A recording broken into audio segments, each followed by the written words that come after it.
Саламатсыздарбы, биздин урматтуу телекөрүүчүлөр. Кайрадан сиздер менен «Эки дарыгер» программасы алып баруучусу мен Бигимай Жетимешова. Бүгүн биздин коногубуз Курманжан, үй бүлөлүк дарыгер. Бүгүн бизде кызыктуу темабыз бала төрөлгөндөн кийинки жашоо кандай өтөт деген суроомдай чоң сурообуз биздин. Ошол жөнүндө кеп кылабыз. Саламатсызбы? Саламатсызбы? Рахмат, сиз ушинтип бизге жок дебей кайра чакырып атсак келгениңизге. Анда эмесе бала биз өткөн программабызда сүйлөшкөнбүз. Баланын төрөлүшүнө токтолгонбуз. Ошол жөнүндө улантсак, бала төрөлдү. Кандай баланы кантип кароо керек? Ошондон баштайлычы, мындай жалпысынан мисалы үчүн.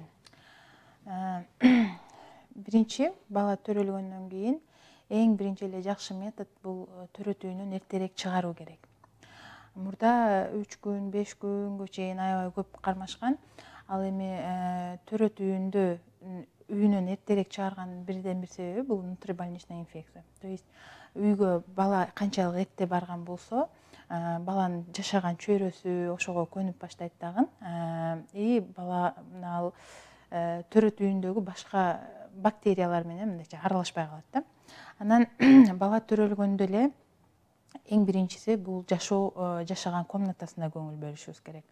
Бала жашаган комнатага сөзсүз күндүн туш нурлары түшүп турусу керек. Бөлмө караңгы болбошу керек, сыз болбошу керек. Анан бөлмөнүн сөзсүз температурасына карайбыз. Биздин ата-энелердин бир баягы катачылыгы жаңы төрөлгөн ошол ымыркайларды оор эле пияз кылып 99 кабат кийгизип салабыз да. Анан кийин денесине баягы потница деп коет, кызыл чыгып кетти, анан мынтип атат, тинтип атат деп эме кылабыз. Балдарда температурный режим, то есть терморегуляция, бала бат үшүп, бат ысып кетиши мүмкүн. Анан ошол мен блог алып барам деп айттым башында эле, бир история болду. Балам биринчи баласында температурасы көтөрүлсө эле судороги болот экен да. Анан экинчи баласын төрөлгөндө ымыркайлардын температурасы 37,5 норма болуп эсептелет. Температурасын өлчөй коет жанагы аял, жаш келин 37,5 экен деп туруп коркуп кетип, өз алдынча эми төрөлгөн балага, 18 күндүк балага амоксиклавды берип коет. Бул антибиотик. Анан эже ушундай болду, берсем деле температурасы түшпөй жатат, 37,5. Мен айтып атам, 37,5те эмне кыласыз түшүрүп десем, вообще аябай мындай, мен эмоциональныймын да, мага жазгандарды кээде урушуп да калам, эле урушуп. Анан эмнеге андай кыласың десем, мен биринчи балам температурасы 38 болгондо ушу судороги берип жиберчү, корктум дейт. Анан түшүндүрдүм, ушундай болот, 37,5 жаңы төрөлгөн бала үчүн нормалдуу нерсе. Анан комнатанын температурасына көңүл бөлүшүбүз керек. Канча болуш керек? 18, 22. Албетте жаңы төрөлгөн бала болгон болсо, 22 градуста кармаган жакшы, андан кийин акырындап түшүрөбүз.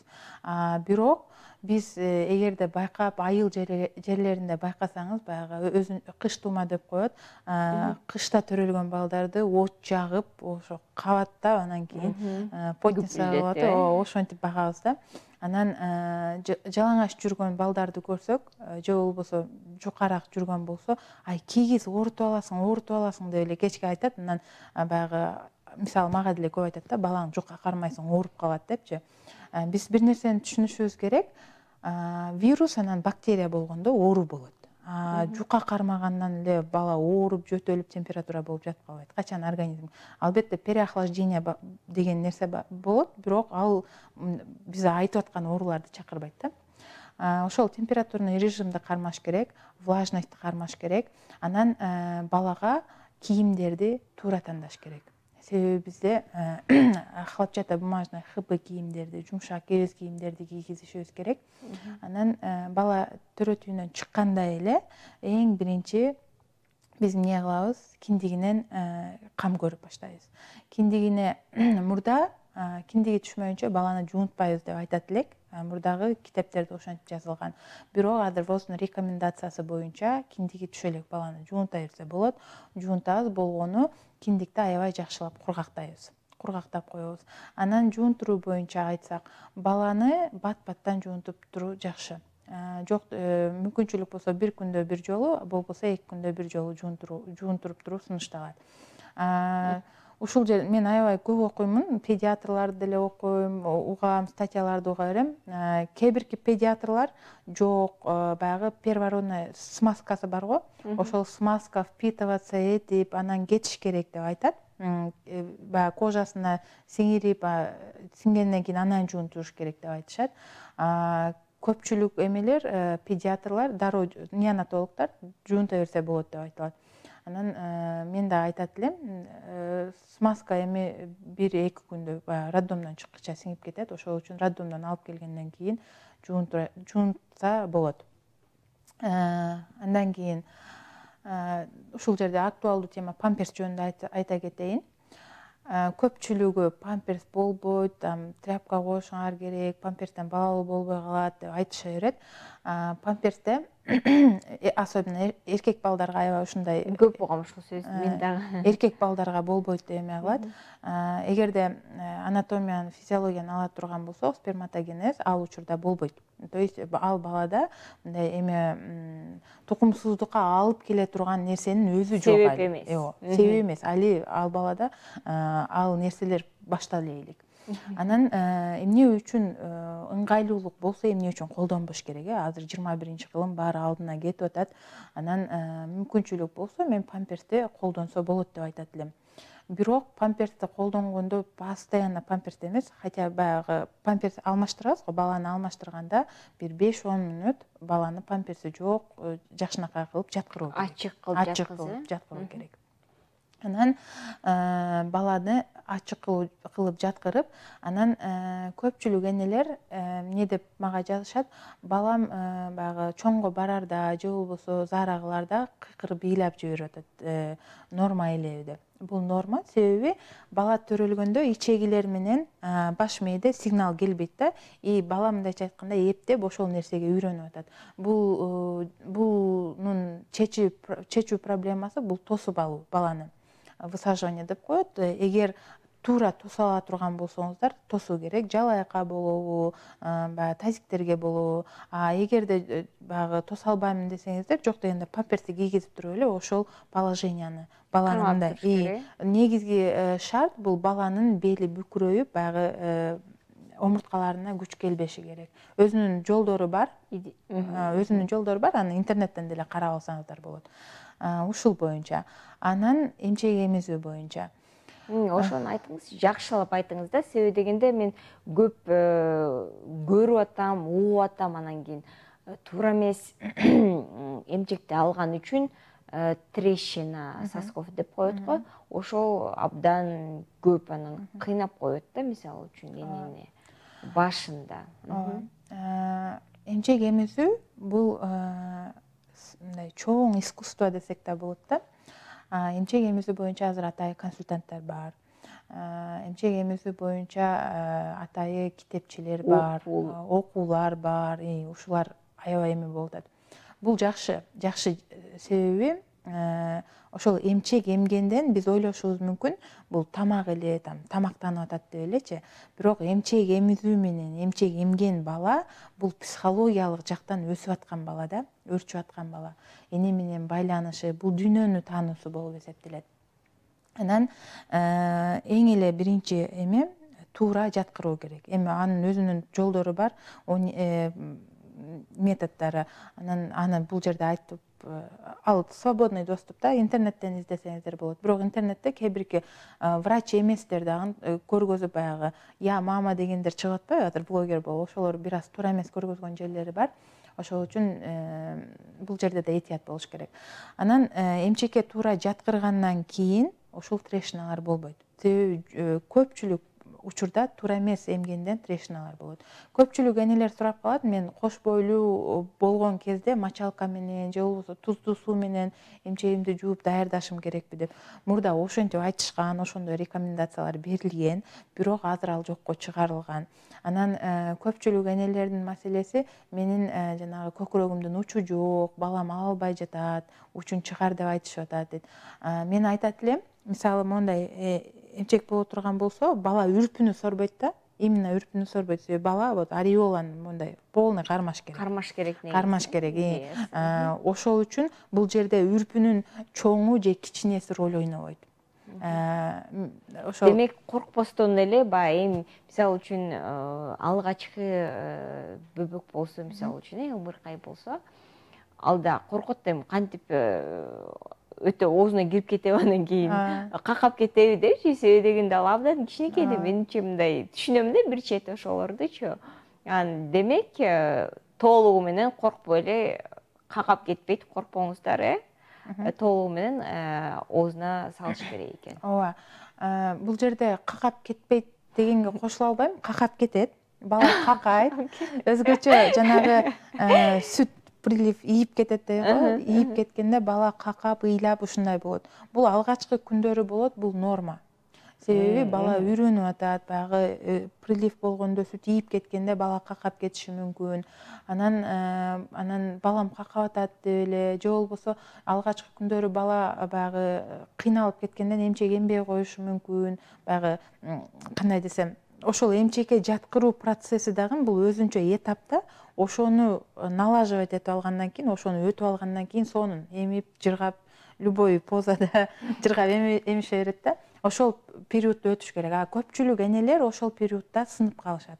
Себеби өздөрү мисалы разрыв болуп төрөп, кесарево болуп төрөп, анан баланы эмизип кыймылдаганда кыйын, ар түрдүү позаларды тандаш кыйын дагы, анан эмне кылат?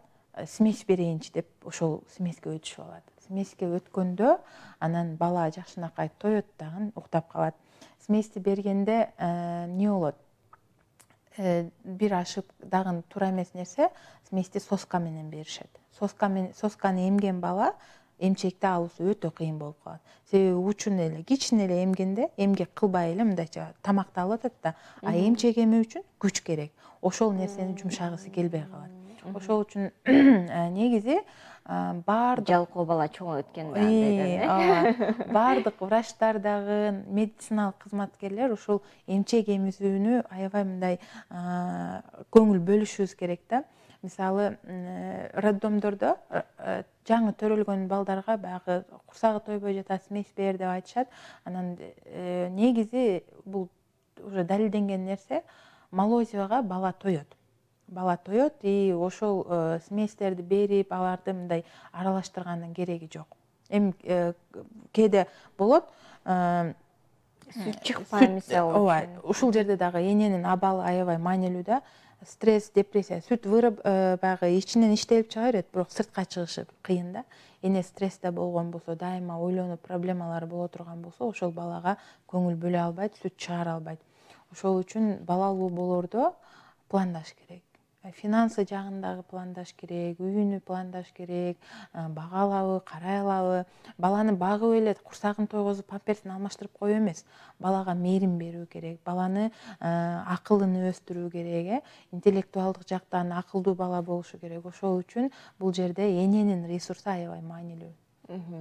Мына айтыңызчы, баягы жаш балдарга, мисалы үчүн, биринчи жаңы төрөлгөн балага 2-3 айдан кийин же болсо үйгө алып келгенден баштап эле баягы физзарядка кылыш керек, көнүгүүлөрдү кылдырыш керек, же болсо массаж кылыш керек дейт.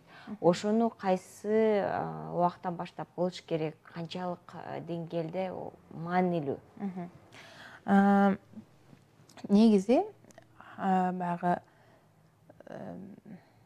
кандай деп коет, дени сак балага атайы массажистке алып барып туруп массаж жасаткан керек эмес. Дени сак бала атайы массаж алууга муктаж эмес. Өзүңүздөр үйдө эгерде эми мындай жатканда талып кетет, мындай болот деп, аны баягы массаждын мен өзүм массажга да окуганмын. Массаждын методдорун да билем. Анан чындап массаж жасай турган болсо, ал более мындай глубоко кирет да. Ал эми жаңы төрөлгөн балага сылап, сыйпап, кичине укалап, ал үчүн сөзсүз массажист болуунун кереги жок. Анан негизги колдорун, буттарын бири-бирине тийиштирип, суставтарын кыймылдатып, ооба, ошондой кылган туура эле болот. Себеби бала өзүнүн денелерин билип баштайт да. Анан негизги айта кетчү нерсе, мага көпчүлүгү жазат, балам 9 айлык жөрмөлөй элек, балам 9 айлык мынтип турбайт депчи.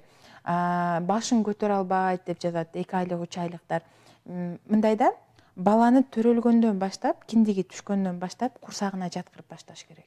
Себеби могул арттагы булчуңдар иштеп эме болот. А бала 3 айга чейин аябай жакшы баягы вес кошот да, жакшы салмак кошот. Жакшы салмак кошкондо баланы эгерде 3 айга чейин только жаткырбай монтип өйдө каратып туруп, жоонунан жаткырып туруп, анан кийин 3 айында одара койгон болсок, бала өзүнүн салмагын көтөрө албайт, жаткысы келбей ыйлай берет. Ошол үчүн төрөлгөндөн баштап балага мындайча айтканда шарт түзүш керек. Балага жаткырсак, бала курсагына жаткырсак, бала башыны көтөрүп, эки жакты карап, ушинтип акырын-акырындап көнүп баштайт. Анан дагы 3 айлыкта баягы бала башыны жоонунан жаткырып койсок деле, мынтип башыны көтөрүп баштайт. Башыны көтөрүп баштаганда көпчүлүк энелерибиз эмне деп ойлойт, баламдын отургусу келип калыптыр деп туруп алып, төшөккө ороп туруп отургузуп коюшат да. Анан бул жерде эң биринчи эле омурткаларга зыян. Бала отурууну каалабайт. Бала болгону ошол 3 айлыкта баланын көзү аябай светтерди ага чейин бала мындай күңүрт көрөт да, светтерди жакшы айырмалай албайт. А именно 3 айлыкта бала светтерди айлана чөйрөгө болгон кызыгуусу жакшы башталат дагы, мынтип көтөрүп көбүрөөк нерсени көргүсү келет. Бул жерде алып отургузуп коюу эмес, тескерисинче ошол курсакта көбүрөөк жаткыруу керек. Себеби көрүү объектиси аябай чоңоёт. Ошол анан негизи массаж дени сак адамга керек эмес. Дени сак балага атайын массажды баруу керек. Өзү кылса болот, демек. Өзү ошол кадимки гимнастикаларды ушалап, укалап дегенде ушулар. Ошол эле расписание боюнча вакцина алышат, мисалы үчүн, МРКлар. Ошонун кандай десем, убакты сааты, анан кийин ошол жөнүндө кененирээк айтып берсеңиз, мындай кимге болот, кимге болбойт, эмне үчүн азыр көп эле жаштар вакцинадан баш тартып атышат. Мисалы үчүн корьдун вакцинасын баш тартып, анан корьдун саны дагы көбөйүп кетти азыр, мисалы үчүн. Ошол жөнүндө. Негизи улуттук календар, прививкалардын календары боюнча роддомдо эле, төрөтүүндө эле башталат. Бул БЦЖ менен гепатит Б-га каршы берилет. Андан кийин чыккандан кийин, төрөтүүнөн чыккандан кийин биз 2,5 айлыгында чакырабыз. Негизи протокол боюнча ошентип чакырабыз. Бирок мен ошол чет жерлерде иштедим. Бизде көпчүлүгү 1 айлыгында чакырат. 1 айлыгында башка специалисттерге көргөзүү үчүн, оорунун алдын алганга үй бүлөлүк дарыгерлер, мисалы, ал нерсе жок, чакырып башка көргөзүш керек. Бирок ошол өзүнүн ишине кызыккан үй бүлөлүк дарыгерлер чакырып, балаңды көрүп коеюнчу, кандай өсүп атат, алып келчи деп 1 айлыгында чакырабыз да. Анан ооба, аябай жакшы. Анан жалып жок боло турган болсо, үйүнө ошо үй бүлөлүк дарыгерлер көрүп туруп кетирип жиберет. А эгерде кандайдыр бир жалыптар боло турган болсо, баягы көгөрүү боло турган болсо, эгерде жүрөгүндө бир кандайдыр бир шум угуп кала турган болсок, биз дальше кардиологторго жиберебиз, детский кардиологторго, же болбосо невропатологторго, өзүнүн баягы даттанууларына байланыштуу.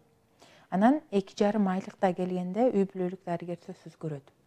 Эч кандай жалып жокпу, бала ошол учурда ооруп жаткан жокпу, анан салмагы кандай, бою кандай кетип атат, неврологический, то есть ошол жактан развитиясы кандай кетип атат, рефлекстерди текшеребиз. Полный текшергенден кийин эч кандай баягы противопоказания деп коет, жок болсо биз кагазга кадимкидей жазып, состояниясы мындай алса болот, разрешается деп туруп жазып жиберебиз дагы, анан алып келет.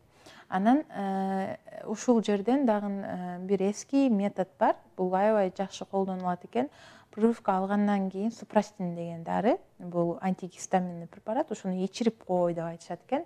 Бул доказательный базасы жок, то есть препараттын эмес, ошол учурда колдонгондун.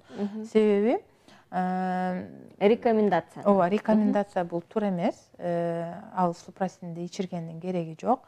Болгону эгер бала аябай кыйнала турган болсо, температура чыга турган болсо, ибупрофен же парастамолду жашына карап эмес, килограммына карап туура дозировкада берүү керек. Анан температура чыкпай турган болсо деле, бала ооруп кыйнала турган болсо, обезболивающий катары ибупрофенди берсе болот. Андан кийин 2,5 айлыгынан кеткенден кийин 5 айлыгында чакырабыз. 5 айлыгында прививканы алгандан кийин азыр жаңы календар боюнча 9 айлыгында ОПВ деп коет. Бул полиомиелитке каршы ошого жаңы календарга кошулду, 9 айлыгында дагы алынат. Андан кийин 1 жашында вакциналар алынат дагы. Ошентип этап ошол 1 жашка чейин ушул этапта өтөт. Анан мен айта кетет элем, көпчүлүк ата-энелер азыркы учурда баш тартып атат. Бул эң биринчиси динге жамыны. Мындай ушундай эмелер көбөйүп кетти да. Эми ушул дин боюнча да мен окуп, вакцинага, ооруларга кандай экенине үйрөнгүм келет да. Ошол именно вакцина жөнүндө эмне дейт, Куранда эмне дейт деген сыяктуу суроолорго жооп тапкым келет. Азыр жакшы жооп бере албайм. Бирок мындай да, биз вирустар бизге кандай реакция кылат билбейбиз. Ошол үчүн алдын алып койгон жакшы. Мисалы гепатиттер көбөйүп атат. Эгерде 2000ден нары болсо, прививкабыз жок да, биздин прививка алган эмеспиз. Азыр эми аябай алып атпайбызбы? 2000ден бери прививка алышып атат. Анан бул жерде дагы эле информациянын жоктугу, дезинформация. То есть туура эмес информациялар кетип атат да. Негизгиси прививкаларды туура түшүндүрүү керек элдерге. Эгерде туура түшүндүрө алсак, адамдар алышат. Мындай суроо да бул жерде дегенчи, бизге вакцина мөөнөтү өтүп кеткен вакциналар келет экен, ошондуктан мен балама бербейм деп азыр мына жаштарды деп айтайын. Биз өмүр бою эле ошол эле расписание менен вакцина алганбыз. Мен деле алгам, сиз деле алсаңыз керек. Убакыты саатында алсаңыз керек. Илгертен келген вакциналар. Бирок азыр эмнегедир ушундай болуп калды да. Ошого бир сиз эми билесиз да, учурап атасыз. Ошол канчалык деңгээлде туура да, мындай бул деген мөөнөтү өтүп кеткен вакциналарды беришет, анан кийин ушундай бир сөздөрдү. Бул жерде жаштарыбыздын, бул медициналык эмес, мындай жалпы алганда Кыргызстанды баалабагандык болуп атат да. Кыргызстанды ушунчалык начар мамлекет, бизге эң акыркы эмелер келет деген түшүнүгү бар жаштарыбыз ушинтип ойлойт. Анан мен көпчүлүгүнөн эле сурайм да, Кыргызстан кандай болот десең, Кыргызстанда болбойт дешип эле ушинтип жиберет да. Бул обесценивание. Анан Кудайга шүгүр, Кыргызстандын мен билбейм, коллегаларымды билем да, мисалы сиз да менин коллегамсыз, хирургияда болобу, неврология, нейрохирургия көрүп атабыз, үй бүлөлүк медицинадан аябай өсүп атабыз, өнүгүп атабыз. Кудайга шүгүр деш керек. Мисалы канча өлкөдөн келип бизде окушуп атат, бизде база бар, мисалы медакадемия. И бул жерде элдердин ошол Кыргызстанга болгон ишенбестиги, мамилеси, ишенбестиги. Бул жерде мен айтат элем, вакциналар бул бүт текшерүүдөн, канча жыллаган текшерүүдөн өткөн, доказанный базасы бар. И Кыргызстанга эгерде эски срогу өтүп кеткен вакцина келе турган болсо деле, биз врачтар катары, үй бүлөлүк дарыгер болобу, баягы атайы СЭС деген бар, контроль бар. Биз деле адамбыз да. Мисалы ошол вакцина менин тууганыма келип калышы мүмкүн, сиңдиме келип калышы мүмкүн. Ошол үчүн бул жерде болгон ишенбестик. И мен айтат элем, эч кандай срогу өткөн, эгер срогу өткөн келген болсо, врачтар эле адам катары, врач катары эмес, адам катары эле айтып чыгышат, ай бизге срокко өткөндөр келип атат, албагыла депчи. Анан бул жерде врачтар, мен ушул нерсени аябай байкадым. Мына коронавирус болгондо адамдар, врачтар акча кылып атат, мындай кылып атат деп эле ушинтип каршы болуп калды да. Анан июльда көрдүңүз, черный июль деп койду, кара июль болуп, аябай өзүнүн туугандары өтүп баштады, аябай адамдар каза болуп баштаганда, врачтар алдаган эмес экен, чын эле оору бар экен деп ишенишип калбадыбы? Ошол сыяктуу эле да, эгерде чын эле ден соолугуңуздарга зыян келе турган нерсе болсо, врачтар врач катары эмес, адам катары биринчи эле айтып чыгат. Ошол үчүн бул туура эмес. Кыргызстанга срок өтпөгөн, жакшынакай эле сонун вакциналар келет. Барыңыздар, алыңыздар. Кайрадан токтолойлу, тиги прикорм деп этекпи? Кайсы айдан баштап биз жеген эле тамакты биз жаш балага, ымыркайга бере алабыз? Канча айдан? Ушул суроо дагы аябай чоң суроо. Көпчүлүк ата энелерди түйшөлтөт ушул суроо. Анан кыргызчасы кандай болуп калат? Тамакка кызыгуу, пищевой интерес деп коебуз. Ушул нерсе ар бир балада болот. Эгерде 5 айлык баланы дайыма алдыңыздарда отурсаңыздар, сизден кашык талашат. Кашык талашканы бул тамак жейм деген эмес. Бул жөн эле кызыгуусу. А вот башка оюнчукту берип койсоңуз, алаксып кеткен болсо, ал балага тамак киргизүү эртерээк. А башка оюнчукка кызыкпай ошол кайра эле тамакты талашып аткан болсо, пищевой интерес бул обычно бул изилдөөлөр боюнча 6 айдын тегерегинде. 6 айга балким 1 жума калганда, 6 айдан 1 жума өткөндө пайда болушу мүмкүн да. Ошого карап тамак киргизүү керек. Анан көпчүлүк энелер баягы сөзсүз алып беришим керек деп. Мисалы, агуша аябай известный.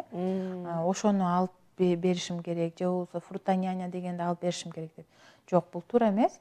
Болгону өзүбүз жеген тамактан киргизебиз. Тамактан акырындык менен. Рекомендациялар боюнча, мисалы, көп бир пияла бериш керек, анан бир кашыктан бир мындай тиндей деп айтылат.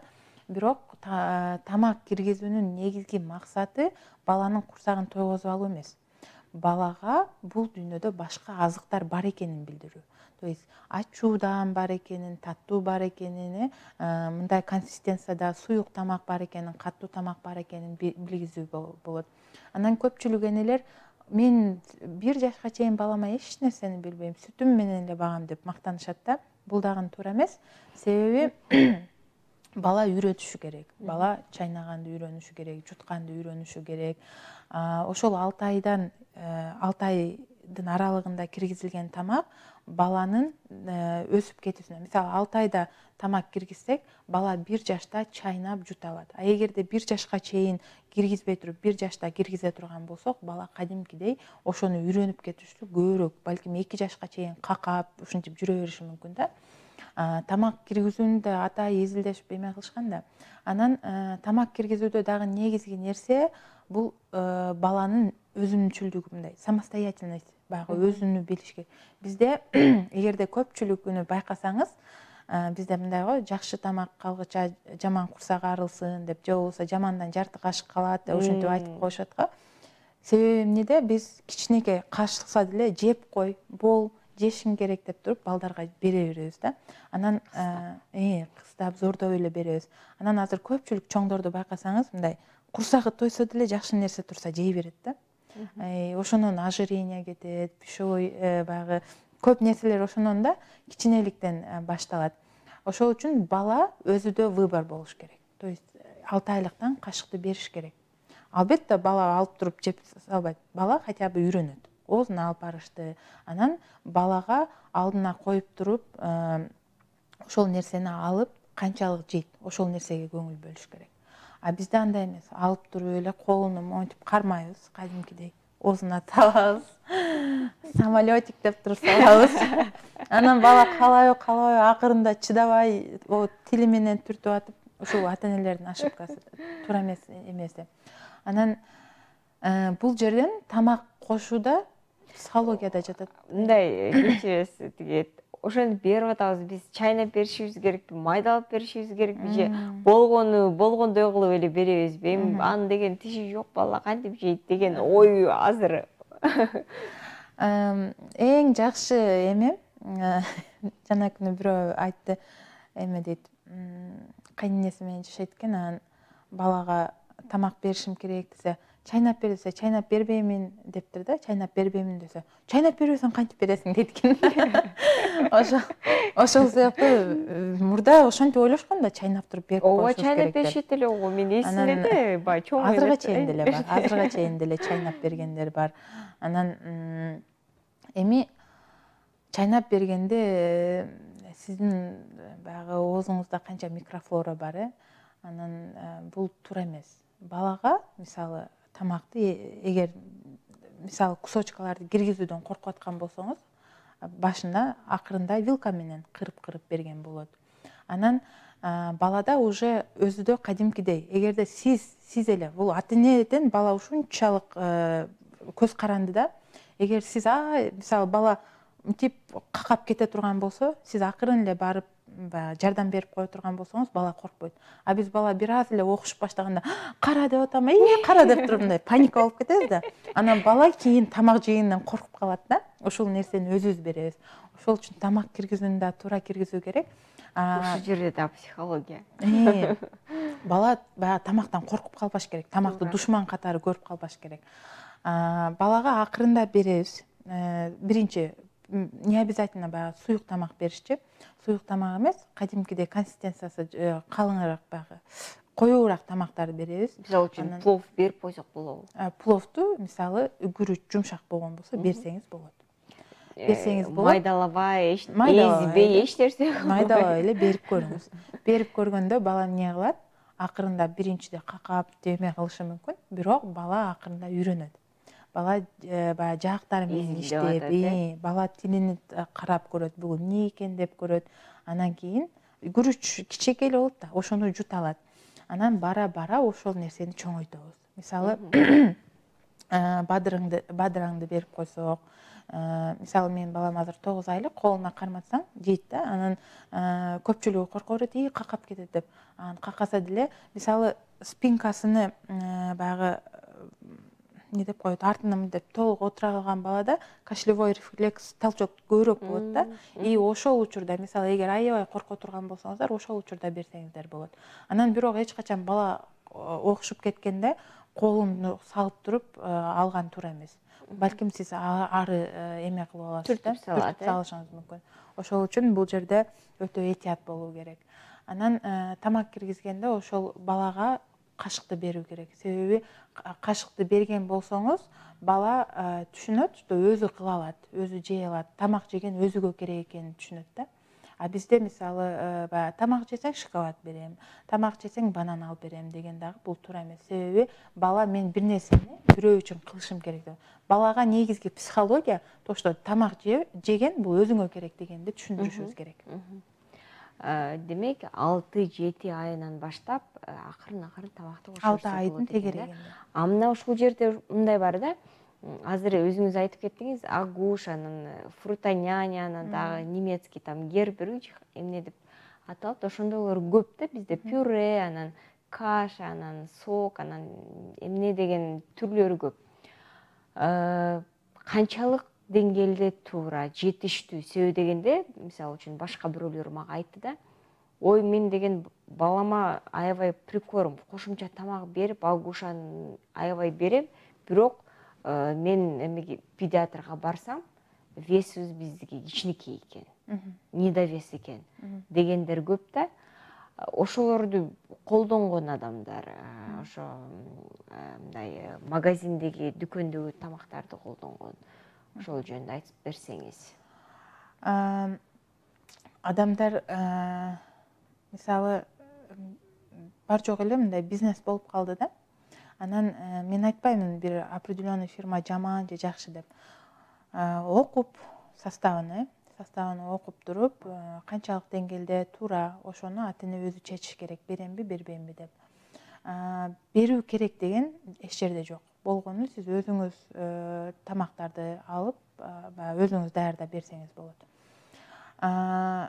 Дайыма эгерде ошону менен бага турган болсо, бул жерде недобор веса, то есть бул жерде именно ошонон болбошу дагы мүмкүн, ошонон болушу дагы мүмкүн. Бул жерде конкретный ситуацияны алышыбыз керек. Ал эми тамак киргизүү үчүн сөзсүз ал эмелерди кошуу кереги жок. Мен мисалы сатып алып кереги жок. Сатып алуу кереги жок. Өзү жеген Өзүбүз жеген тамактан акырындап болгону эмне? Бала көп жебейт. Балага болгону ошол даамдарды тааныштыруу керек да. Мисалы, көбүрөөк алдына, мисалы бизде эмне кылат? Помидор, бадырың дегендерди, жашылча жемиштерди ичип өтөт, болбойт деп туруп бербей коебуз. Анан кийин барып, уже балабыз чоңойгондо эмне пияз жебейсиң, эмне капустаны бөлүп салып атасың деп урушабыз да. Бул бүт кичинекей кезден башталат. Бала кичинекей кезде 2 жашка чейин пищевой фобиясы болбойт. То есть тамактан коркпойт. Пробовать эте берет. А 2 жаштан кийин уже коркуп баштайт. Мурда жеп көрбөгөн нерсесин мындай подозрение менен жейт. И ошол жактан баягы пиязды бөлүп салган, капустаны жебейм дегендер ошол жактан болушу мүмкүн. Анан бул жерде фирмаларды дагы составыны, мисалы 2 жашка чейин таттуулар сунушталбайт. Анан детское питание деп жазып туруп эле, анан баасын кымбатыраак кылып алабыз, составыны окусаң бирдей эле да. Андан көрө натуралдуу тамактарды берген жакшыраак. Акчаны ошол жака кетирген жакшыраак деп ойлойм. Рахмат жооңузга. Абдан жакшы айттыңыз да. Жооңузду тиги жаш балдар ошо капустаны эмнеге жебейт, анан пиязды эмнеге жебейт деген ошону мен дагы ойлонуп калдым, чындап эле өзүбүз эле кылат турбайбызбы депчи. Мына эме тамак түшүнүктүү болду бизге. Бала чоңоюп баратканда 6 ай болгондо эле биз басканды үйрөнсүн деп эле ходунок деген азыр мындай девайстар толтура го, кошумча бир эмелер, жашообузду жеңилдеткен нерселер. Ошо ходунок мисалы үчүн канчадан баштап отургузса болот? Ошол жөнүндө айтсаңызбы? Качелька сыяктуу нерсеге отургузуп коюшат, мындай. Шезлонг, Убакыты сааты бар да анын дагычы. Ходунок боюнча мен сторис чыгарганда ушунча көп каттар келди да блогдон. Эмнеге болбойт, бар жок деле болбойт дей бересиңер, кыйын болуп кеттиңер депчи. Биз жашообуз анда кантип тамак даярдайм деген энелер болгон да. Ходунокто караңыз. Бала ушундай Кудай ушундай жаратканда баардык этап менен болот. Бала биринчи жөрмөлөйт. Анан өз алдынча өзү отурушу керек. Биз ага болбой эле отургузуп коебуз. Мисалы, баланы эрте отургузуп, анан балам отуруп калды деп сыймыктанабыз. 1 жашка чейин ушунчалык маанилүү жыл 70% мээ өсөт. Бала жөрмөлөй турган маалда отургузуп койгон болсок, биз баланын өсүүсүн токтотуп коебуз. Балада мануальный навык болуш керек. Бала бир нерсени кармап көрүш керек, оозуна салып көрүш керек, урулуп көрүш керек, денеси менен жыгылып көрүш керек дегендей. Анан ошол балада гиперопека дейбиз да, ой болбойт токто деп туруп көтөрүп алып, башка нерсе кылып атып, анан кийин 5-6 жашта эмне жыгылып атасың, эмне нормально баса албайсың, эмне чатышасың деп дагы эле баладан требовать этебиз. На самом деле негизги маселе биз өзүбүздө жатат да. Анан ходуноктор боюнча. Ходунокко салынган бала вертикализация боло электе салабыз. Бала өзү турмайынча, то есть негизи ходуноктор болбойт. Себеби бала жыгылганды үйрөнбөйт. Денесини пространстводо алып жүргөндү үйрөнбөйт. Качан, мисалы, азыр мен 9 айлык балам байкайм, мынтип дубалга тырмышып турат дагы, жыгылганда жыгылып туруп, көтөрүп башын мындай кылып өйдө көтөрө коет да. Башы менен тийбеш үчүнчү. А эгерде ходунокто постоянно жүрө турган болсок, бала жыгылуу деген нерсени билбей калат. Анан кийин кандайдыр бир учурда уже 2 жаш, 3 жашта чуркап баштайт дагы, жыгылганда туура эмес жыгылат. Башы менен. Коргоо рефлекстерин полный жок кылып алабыз. Ошол үчүн ходунокко салгандын кереги жок.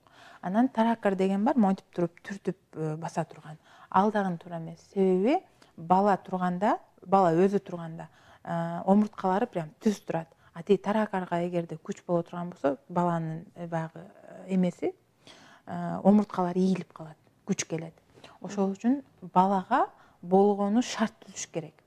балага мындай чоң комнатабы шарт түзүш керек, бала жөрмөлөшү керек. Биринчи сөзсүз бала басардан алдын жок дегенде 1 айдан 3,5 айга чейин жөрмөлөшү керек. Себеби бала бул буттардагы булчуңдарды полный даярдайт да, анан кийин өзү көтөрүлөт. А биз аны көтөрүп койбой бас деп туруп колуна тартып тай деген дагы туура эмес. Убагы келгенде бала өзү бар жокту кылып алат. Анан эмне үчүн ходунокко салып койгон да туура эмес. Ходунокко салганда баланын колу дагы пространствода, то есть ошол жердеги гана оюнчуктарды кармайт. Бала бул дүйнөдө ошондой эле нерселер бар экен деп ойлойт. А эгерде баланы тим койсоңуздар, дүйнө чоң. ооба, дүйнө аябай чоң да. Жөрмөлөгөн сайын жана резетканы кармап көрөт, кашыктарды кармап көрөт, китептерди кармап көрөт, дубалдагы нерселерди кармап көрөт. Тим койсоңуз ташты кармап көрөт, айыл жергесинде болсо гүлдөрдү кармап көрөт.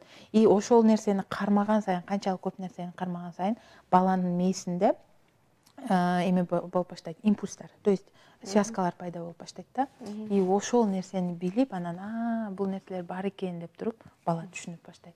Анан ошол мындайча айтканда, мен дайыма айтам да, 1 жашка чейин гигабайт түзөбүз да. Ошол нерсенин бар экенин билет дагы, анан кийин ушундай көп нерсени билген бала барып мектепте дагы жакшы окуйт. Себеби мээси демек эми чоңоюп келе жаткан, жөргөлөп жаткан бала кухнябызды деле талкуулап атса, тигин деле кызыгып, гүлүбүздү деле кармап атса, анда уруксат беришибиз керек экен да, мейли көрсүн, кармасын деп. Мындай да, балада мисалы мен көп байкайм да, 5-6 жашар кыздарны колуңдан эч нерсе келбейт, идишти дагы жуа албайсың деп урушабыз. Же болбосо чоң эле кыздарды дагы, чоң балдарды дагы урушабыз да. Бала именно 2 жашта, 2 жаш ошол баягы басып эме кылганда ушунчалык биздин көңүлүбүзгө толгусу келет, бизге жардам бергиси келет. Эгер байкасаңыз, кичинекей бала камырды дагы алып аткан, идишти дагы алып жуугусу келип аткан. Биз именно ошол маалдарда эмне кылабыз? Токтот, алчы мынаны, ал барып ойнотуп тур деп туруп эме кылып коебуз. Балага өз алдынчалыкты бериш керек да. Бала балким баягы 3 жашар кыз идиш жуам деп сындырып коюшу мүмкүн чыныңызды, пиалаңызды сындырышы мүмкүн, бирок ал үйрөнөт. Ошого кызыгып баштайт. Камырды жакшы кылбашы мүмкүн, баягы ойноп салышы мүмкүн, бирок ошого үйрөнөт, опыт керек. Албетте баягы бычакты кармап алып ойноп атса туура эмес. Баланын негизгиси коопсуздугуну камсыздашыбыз керек, анан ошол шарт көрүк нерсени үйрөнгөнгө шарт түзүшүбүз керек. Мына горшокко биз отургузабыз го, баягы эми болду, эми памперс кечкеле кийип жүрө бересиң, бул да зыяны тиет деп, анан кийин горшокко отургуза баштайбыз. Горшокко отургандын дагы эрежеси болсо керек, кайсы айдан баштап отургузсак болот, мисалы. Көпчүлүк энелер ойлойт, мисалы баламды тосуп жүрсөм, горшокко бат көнүп кетет депчи. Ошол. Бирок бул миф. Тосуп жүргөн менен горшокко бат көнүп кетет деген нерсе жок. Же болбосо 1 жашта горшокко отургузуп алып, анан горшокко көнбөй жатат деп эме кылабыз. 1,5 жаштан балада ошол позыв, то есть бул жак менен связь пайда болот, и ошол бала түшүнүп калат. Бирок 1,5 жашта бала жок, ынабай эле, макул болбой эле тиги олтурбаган болсо, аны зордоп атып, урушуп олтургузган болбойт. Себеби балада то же самое баягы душман көрүп калат да, психологически кыйналып калат. Ошол үчүн акырындык менен билесизби, билбейсизби, балким теле көрүүчүлөр таң калышы мүмкүн, бирок консультанттар бар. Именно по высаживанию баланы кантип горшокко отургузуш керек дегенде, бул Россияда атайы консультанттар бар да. Анан ал жакта методдору бар. Мисалы, анан баягы горшокко отурганда телефонду берип коебуз го. Телефонду берип коебуз, алаксытырып отуруп турсун депчи. Бул дагы туура эмес. Себеби бала түшүнүшү керек. Горшокто өзүнүн ишин жасагандан кийин туруп кетиш керек. И балада мисалы баягы эмени карап отуруп, эмне иш кылып атканын деле билбей калат да. Ошол үчүн балага түшүндүрүү керек. То, что бул жерде горшок өзүнүн ишин кылгандан кийин, всё, ал жерде отурбаш керек, телефон карап туруш керек дегендичи. Ошол үчүн горшокко 1,5 жаштан баштап аракет кылып баштаса болот. Бул кеч эмеспи, себеби дегенде мен билишимче да, мен сиңдилерим дагы бар, анан кийин отуруп калганда, өзү отуруп калганда ошол мезгилден баштап эле отургузганбыз да мен. Ооба, көпчүлүк педиатрлар дагы отуруп калганда эле горшокко отургузса болот деп айтат. Мурда деле ушундай болгон, бирок бул жаңы рекомендациялар боюнча 1,5 жашта отургузулат. 1 жашта бала отурат. Да, действительно спинкасын кармайт, бирок отурганы менен ал осознанно мындай чоңго же болбосо заара кыла албайт. Ошол үчүн 1,5 жаштан сунушталат. Түшүнүктүү. Айтыңызчы, тиги кенгуру деп коебу, ошентип көтөрүп алышат го, ичине салып чөнтөкчө, анан кийин көтөрүп алышат. Бир рекомендацияны окугамда, европейский ортопед экен, ошо баланы деген тескери карап алып, анан мындай баланын бети ошондо көчү жакты караган, ал туура эмес, себеби дегенде тиги ошо траектория ошолордун баардыгын түшүндүрүп айтканда, суставдардын эмелеринчи. Эми сиздин кеңешиңиз, үй бүлөлүк дарыгерлер эмне дейт бул жөнүндө? Мисалы, туура тандалган кенгуру, ал аябай метод эмелери көп, түрлөрү көп. Түрү көп экен. Дисплазия тазобедренного сустава деген нерсе бар. Көбүнчө Африка өлкөлөрүндө ушул диагноз жок да. Себеби баланын төрөлөрү менен эле ушинтип көтөрүп туруп, баягы энесине бутун эме кылып туруп, анан убагы менен баягы жоголуп кетет. Ошентип көтөргөн туура, негизи жакшы. Анан баягы өзүнө каратып 1,5 жашка чейин, даже 2 жашка чейин баланы дүйнөгө каратып койбош керек. Себеби бала стресс болот да, мындайча айтканда, эч ким тааныбайт, көрбөйт. Коляскада деле мисалы алып кетип атканда алдына каратып коюп кетүү мүмкүн эмес. Ошол үчүн бул жерде мен айтат элем, туура тандалган кенгуру болсо, бирок көп убакытка эмес. Көп убакытка эмес, себеби бала кадимкидей чарчайт. Бир положенияда, мисалы өзүбүз деле бир положенияда кечке отура албайбыз да. Жумушуңуз болсо, зарыл жумушуңуз болсо 1-2 саатка болот. Ошондо кандай туура болот ата? Өзүбүздү каратып, дене ошол туура тандалганды туура тагып, туура тандалган кенгуруну өзүбүзгө каратып жүрөбүз баланы. Себеби биз эми жумушубуз болгондо сыртка чыгабыз, ар түрдүү жерлерге барабыз. Ошол үчүн баланын нерв системасына, мындайча айтканда, перевозбуждение болуп кетет да, бала коркот, стресс болот. Ошол болбош үчүн бала сиздин бетиңизди көрүп туруш керек. Коргоону сезип туруш керек. Түшүнүктүү. Абдан мындай жаңылык да мен үчүн. Мен дагы медикмин, бирок ошого карабастан педиатрлардын рекомендацияларды көп, жаңы рекомендациялар менен бөлүштүңүз. Мага дагы жаңылык болду. Горшокко 1,5 жаштан баштап отурулуш керек деген мен үчүн абдан чоң ачылыш болду. 1,5 жашында элдер садикке берип атышпайбы балдарынчы. Эми албетте биздин заманбап кандай десем, требование болуп атат да. Рахмат келгениңизге, абдан керектүү информацияларды биз менен бөлүштүңүз. Биздин элибизге болгон кеңешиңиз, каалоо тилегиңиз. Чоң рахмат сиздерге ушинтип чакырганыңыздарга. Үй бүлөлүк дарыгерлердин негизги, мисалы мен жумушка чыгып баштагандан кийин түшүндүм, бул маалымат жеткирүү экен да. Ошондон кийин ошол блог алып барып ошентип баштадым. Негизги каалоом бул аялдарга болмокчу да. Аялдар өтө акылдуу, билимдүү болушу керек. Себеби аял, мисалы, элестетиңиз, үйдө кайненеси, атасы, апасы ооруп калса деле, баласы ооруп калса деле, күйөөсү ооруп калса деле аял кылат да. Аял дары берет, аял тамагын жасайт, аял карайт ошону. Ошол үчүн аял медициналык жактан бир аз билим алып алса, ошо маалымат алып алса, аял туура нерселерди кылат. Анан негизги дагы бир нерсени каалайт элем, балдарыбыздын маанилүү жылдарын өткөрүп жибербейли. Себеби бизден дагы улуу окумуштуулар, генийлер чыгат. Болгону биз ошол балдардын маанилүү жылдарын өткөрүп жиберебиз. Балабыз ушунчалык инициатива менен мен мындай кылам деп атканда, мен летчик болом десе, каяктагы летчик болосуң, сен трактористтин баласысың деп ушинтип потенциалын жоготуп коебуз. Ошол үчүн балдарыбыздын маанилүү жылдарын өткөрүп жибербейли, анан аялдар өзүнү сүйсүн, ден соолугуна карашсын, эми эркектер и так эле өздөрүн карайт деген ойдомун. Анда эмесе биздин урматтуу көрүүчүлөрүбүз, биз менен бүгүн үй бүлөлүк дарыгер, практикалык жүзүндө иштеп турган Курманжан Казбековна болду. Эгер сиздер ушул дарыгерди тапкым келип атат, консультация алгым келип атат десеңиздер, Инстаграмдан доктор Дыры Чекит Казбековна деп терсеңиз таап аласыз. Бардык онлайн сабактарын көрө аласыздар.